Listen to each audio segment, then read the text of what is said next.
So today we're at what used to be my favorite lake to fish out of all the lakes here in Central Florida, around Orlando. This is Lake Ivanhoe, and I used to catch a lot of fish here. The water here used to be super crystal clear, but all that changed when they started doing the I-4 Ultimate project. For those of you who know about the I-4 Ultimate project, essentially it's an expansion of one of the major highways that runs right through Central Florida. And when they started doing it and they started moving ground, some of the water here got, at least on the eastern lobe, got really dirty. And this water used to be like crystal clear. Grass, something pulled. This water used to be crystal clear, and you could see all the way to the bottom in certain places, which was great. But now it's a little tainted. It's a lot better than it used to be. Last year when I was here, it was almost like chocolate milk, and I wasn't worth fishing on this side. The other side of the lake is actually pretty good still, but I'm gonna have to work my way around it. I have to work my way around to the other side, the underpass where I normally go over here. They got the road blocked off, so I'm gonna figure out how I'm gonna get over there, or if I'm gonna have to walk all the way around down by downtown and then back up around, and then come all that way back to get to the car. This is still a really beautiful place to fish. There's several different places to park. The other side is like College Park, and it's very nice over there. So I've caught some big fish out of here. There's plenty of fish in the 46-pound range. Anything above that gets kind of rare, but I'm really hoping that I can find something.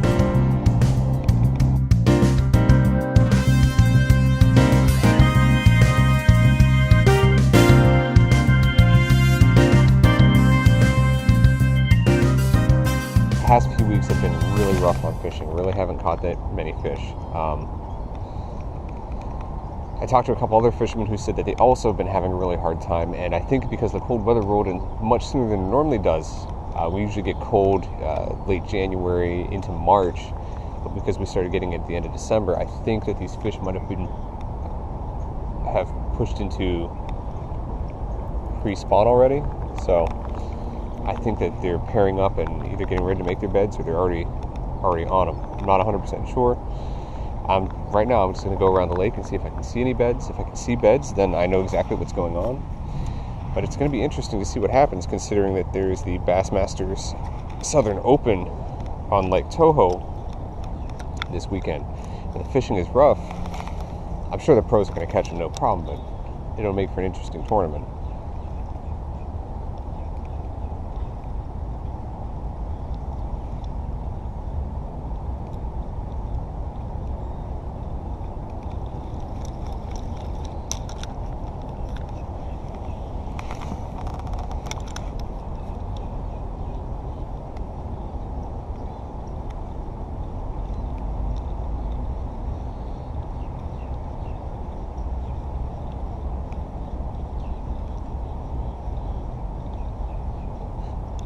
Ton of little bass right there. I'm talking like smaller than this bait.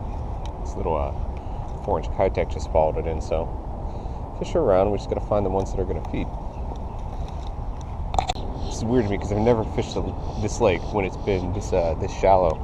So I'm not really sure what to expect. And before they did all the constructions and muddied it up, this used to be a big grass bed which had a little bit of a drop off right off the edge out there. Caught a couple fish here. I'm not sure what to expect right now, and in fact, I'm not even sure where these fish are going to be at. They may be offshore, in deeper water. They could be anywhere, really. Not 100% sure. Headed over to the other side of the lake. I just nothing on that east lobe. It's just those few little bass that chased in the paddle tail, and that was it. So right now I'm headed over to the College Park side. There's two lobes over here, but if you can see this, they're working on construction here pretty hard. They've got half of this kind of cordon off to keep any debris from floating out. So this side might also be a bust. I might have to get over to the third lobe, which is way on the west side. I'm gonna work my way around the lake, and hopefully we'll catch something. But this kind of has me worried just a little bit. There's so much construction, it might be disturbed, you know, whatever's going on within the fish's world.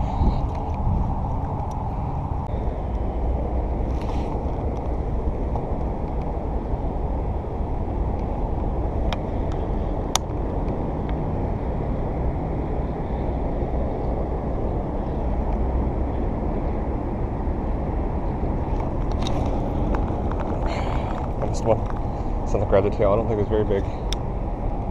Whatever it was. Man, that got me excited though. Probably a bluegill. The water here is super low. Maybe it's lower than I thought, because right now I should be in about maybe ankle deep water, and there's no way I could probably walk out there, and that's almost impossible to get to. So this water, these fish are probably pushed out way deeper than I think they are. Funny thing is, fish stay in the same.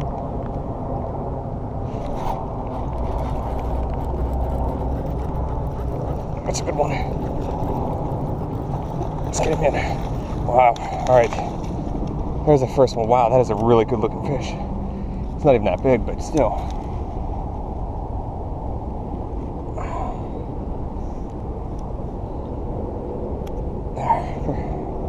Look at that pretty fish. Wow.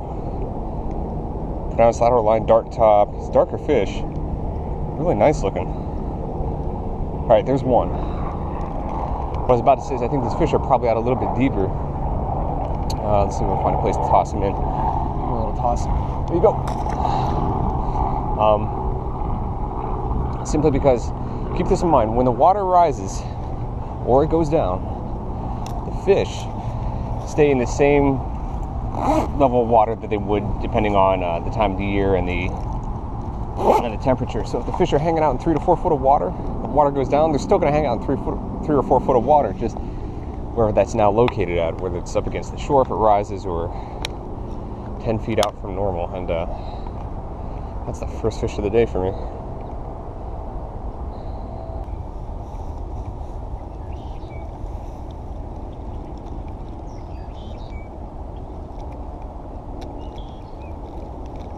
Oh, we got fish down here. Looks like they might be starting to feed now. Right down here along the shoreline. I know there's a little hole down here. I just had a fish chase something right up into the shore.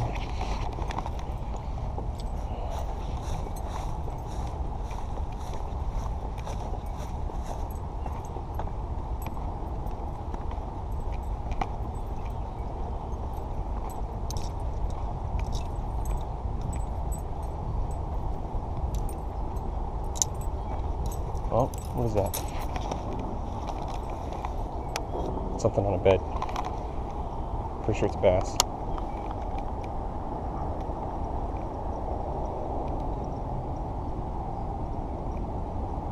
It's 2 of them.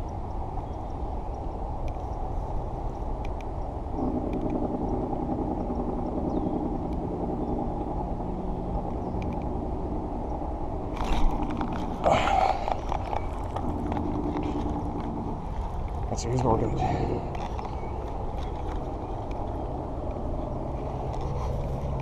These fish might have been caught already. They are not responding to anything I throw at them. They are chasing bluegill off the nest, but just gonna let this sit right there in the middle.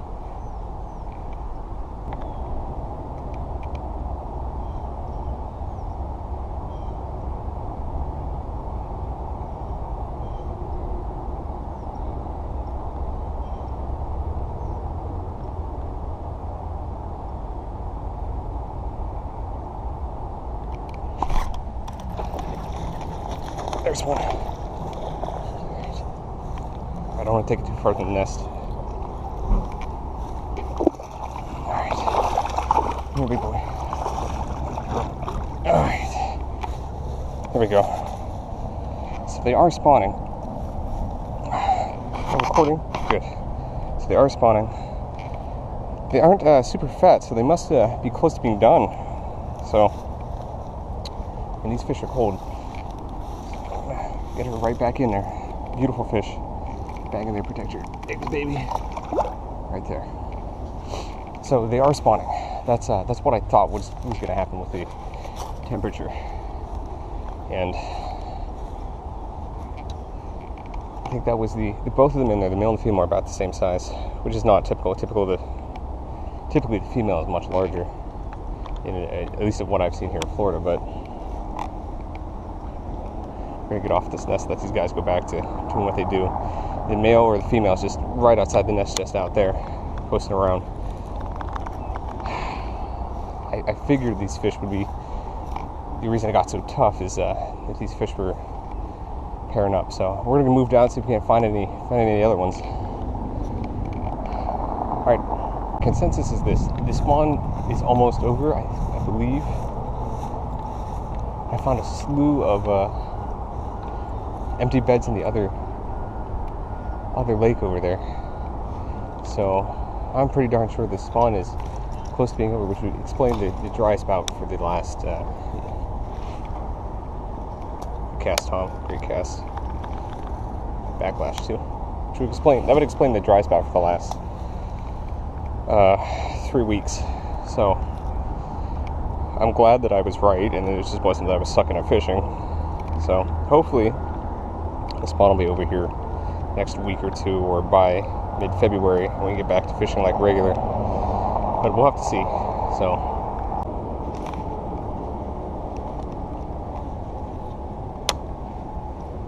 and they're just in these lily pads. There's a crap ton of tilapia, and that guy down there is working a bass on a bed.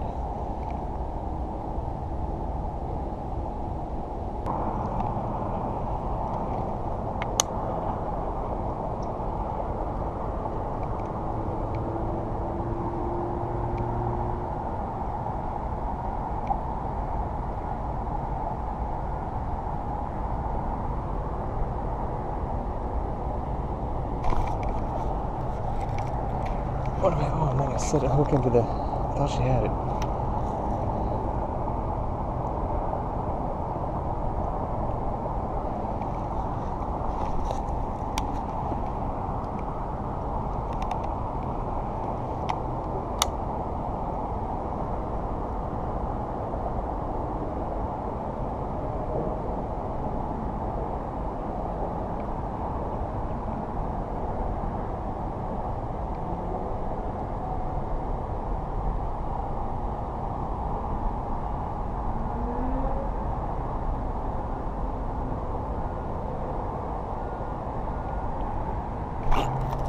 Got her.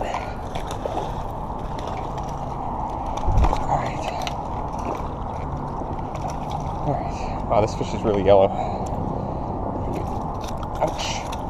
Come on, wow. Alright. Another very beautiful fish. Not a big one, but we're going to get her back in there on our nest.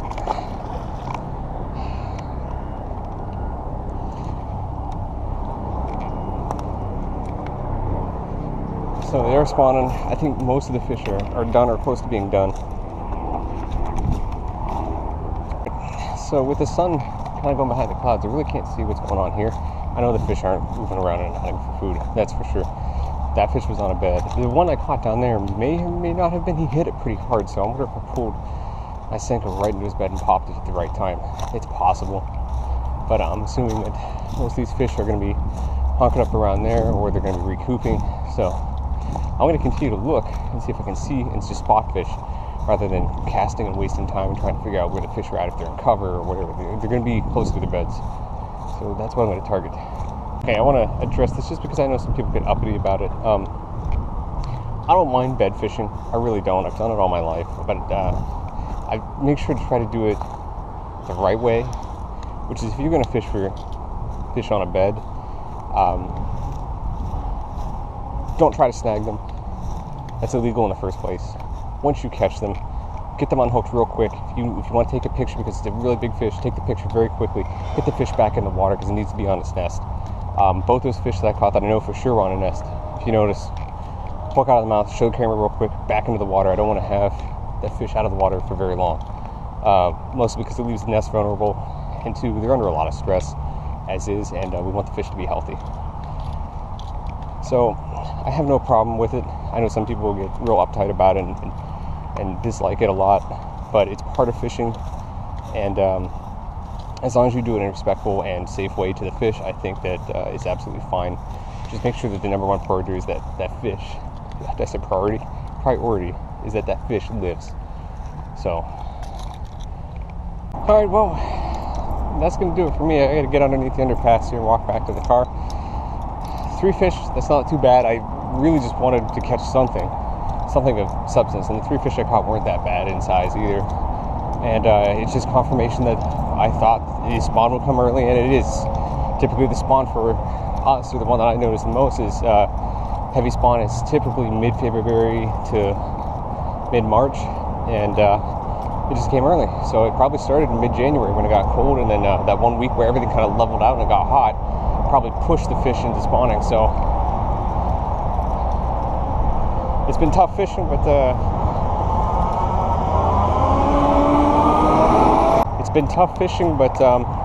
things should start looking up in a week or two, or maybe a few weeks.